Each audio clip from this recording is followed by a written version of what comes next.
This is a .45 caliber 1911 style pistol. I'm going to be explaining the basic operation of this pistol and how to field strip it. Every time you pick up a firearm, you need to first thing you need to do is check and see if it's loaded. Now obviously if I just assumed that was empty, then I'd be having a bad day. In order to make this pistol ready to fire, what you're going to do is you're going to insert the loaded magazine into the magazine well. You're going to rack the slide to the rear, and if you're not going to use the pistol immediately, you're going to put it on safe by pushing the thumb safety up. Now this pistol has two safeties, and in order to fire, both of them have to be disengaged. There's the thumb safety that I just operated. To fire, you would have to push that down, and then you would also have to have your hand on the pistol grip, pushing in the grip safety right here. And it's quite nice that we have both of these, because this is a single action pistol, which means that if you're using the pistol, you're most likely going to have it with the hammer back like this, ready to fire all the time. And it looks dangerous, but it's quite safe because of the two safeties. So you have to have both of these safeties engaged at the same time, disengaged at the same time for the pistol to fire. And the thumb safety you can just turn off, but the grip safety you actually have to compress all the time in order to be able to pull the trigger and have the pistol fire. I said this was a single action pistol, and most modern pistols are double action pistols, and I'm going to explain what that means. This single action pistol, that just means that the hammer has to be back the first time that you fire it, and then every subsequent time that it fires, the slide cycling backwards will push the hammer into the cocked position, and you won't have to worry about it again. But the first round you have to manually operate the hammer. On double action pistols, what happens is you pull the trigger, and the trigger pull manually cocks the hammer, pulls it to the rear so that you don't have to.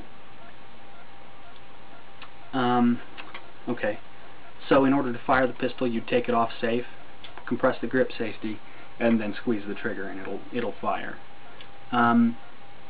This pistol is in condition 1 right now.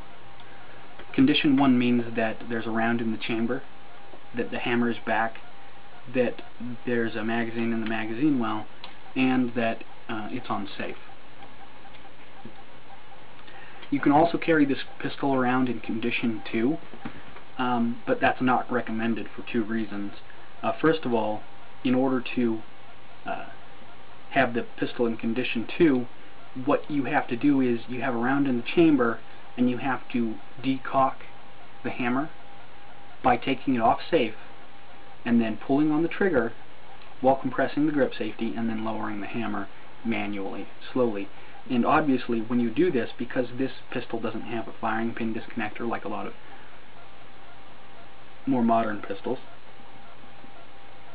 what it could do is you could slip and accidentally fire the pistol while you're decocking it, and that wouldn't be very fun, I'm sure. So that's the first reason you wouldn't want to use this pistol in condition 2. The second reason is when you decock the pistol, you can't put the safety on again. If the hammer's down, the safety won't go on. The safety will only go on if the hammer is cocked. It's kind of a limitation of the pistol, but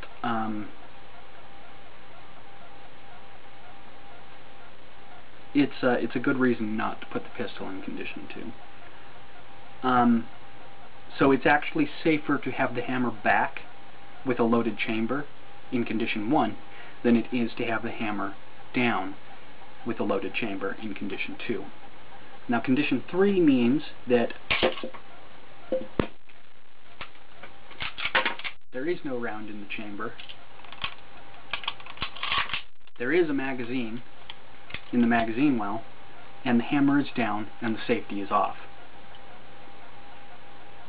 And then there's condition 4, which means that there is no magazine in the magazine well, the safety is off, the hammer is down, and there's no round in the chamber. Okay, and that's the basic operation of the pistol. Now I'm going to explain how to field strip it. Obviously, the first thing you want to do when you take apart any firearm is check and make sure it's not loaded. Visually check the chamber, and also check for a magazine. Once you've done that and confirmed that it's not loaded, what you're going to do is turn the pistol over, and you're going to push on this cap right here. This cap covers the end of the recoil spring, so it's quite strong, but push on that, and then you can rotate this bushing right here to the side, and that will allow you to release that cap. And you gotta release that slowly because it's on the end of the recoil spring, and the spring will make it fly away if you don't release it slowly. You can now pull out this bushing, and after that, what you want to do is you want to slide the slide about halfway back. And what you're doing is there's two notches on the side of the slide right here, and you're lining up the rear notch right there, which is a disassembly notch, with the back of the slide release switch. And what you're going to do then is you're going to push out the slide release switch by pushing on the opposite side, this little tab here. You're going to push on that, and that'll push the slide release switch out a little bit, and then you can get your fingers under it and pull it out all the way, just like that. Once you've done that, you can pull the entire slide off the frame. Then you can take out the recoil spring, and you can pull the guide rod out of that spring. After that, you can remove the barrel by pulling it out the front of the slide.